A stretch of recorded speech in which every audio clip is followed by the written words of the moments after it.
ప్రభువైన యేసుక్రీస్తు నామానికి మహిమ కలుగును గాక. యేసుక్రీస్తు నామములో అందరికీ వందనాలు. ఉదయకాల వాక్య ధ్యానము కొరకే కీర్తనల గ్రంథము 112వ అధ్యాయము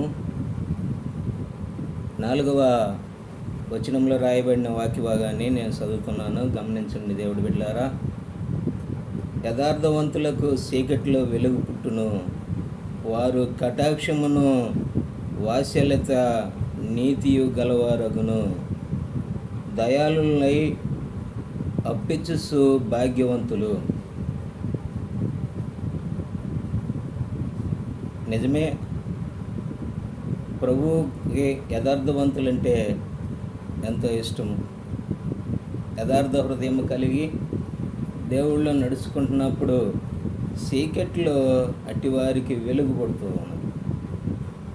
యథార్థవంతులు దేవుళ్ళో యథార్థంగా జీవించినప్పుడు వారికి ఆ యొక్క చీకటి పాపము లోకములో ఎంత ఉన్నప్పుడు కూడా వారికి ఆ చీకట్లో ఆ పాపములో యథార్థవంతులకి నీతి కలుగుతూ ఉన్నది, వారికి వెలుగు పడుతూ ఉన్నది.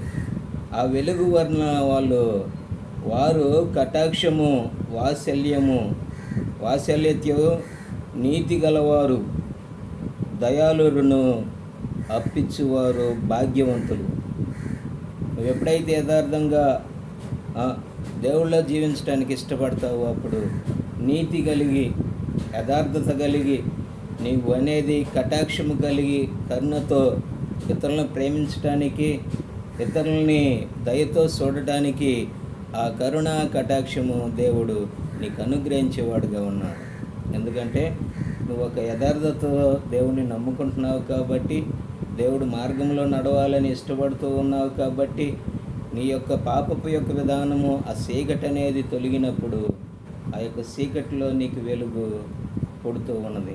మరి అలాగనే వాక్యము కూడా 119వ దావీదు కీర్తనలో కూడా ఈ మాటలు రాయబడి ఉన్నాయి. దయచేసి మరి మనము వాటిని చదువుకుందాం. 119, 105వ వచనములో, నీ వాక్యము నా పాదములకు దీపము, నా త్రోవకు వెలుగునై ఉన్నది. నీ వాక్యము నా పాదములకు దీపము, నా త్రోవకు వెలుగై ఉన్నది. యథార్థవంతులకు, నీతిమంతులకు దేవుని యొక్క వాక్యము వెలుగుగాను త్రోవగాను మన పాదములకు దీపమై ఉండటానికి మరి దేవుడు గొప్ప కృపని దేవుడు మనకి అనుగ్రహించునుగాక. విశ్వాస క్రైస్తవ జీవితంలో దేవుడి బిడ్డలారా, దేవుడి యొక్క విషయంలో మీరు ముందుకు నడిచే కొలది దేవుడు మిమ్మల్ని అత్యధికంగా ఆశీర్వదించి దీవించి బలపరిచేవాడుగా ఉంటాడు. ఇటు వాక్యాన్ని దేవుడు దీవించునుగాక. ప్రార్థన చేసుకున్నాం. మహాపరిశుద్ధుడైన తండ్రి, సర్వశక్తిమంతుడా యేసుక్రీస్తు ప్రభువా, ఉన్నత పరిశుద్ధ నామమున బట్టి స్తోత్రములు నాయన. విన్న యొక్క బిడ్డలందరినీ కూడా దీవించి ఆశీర్వదించి కృపలో బలపరచమని యేసు ప్రభు నామములో ప్రార్థించి అడిగి వేడుకొనుచున్నాం మా తండ్రి. ఆమేన్. ప్రియమైన దేవుని బిడ్డలారా, ప్రభువైన యేసుక్రీస్తు నామములో దేవుడు మిమ్మల్ని మీ కుటుంబాలను దీవించి ఆశీర్వదించుగాక.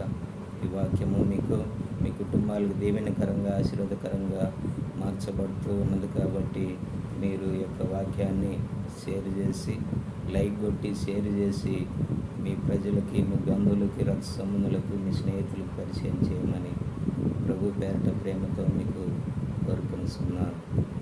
Okay, amen. God bless you.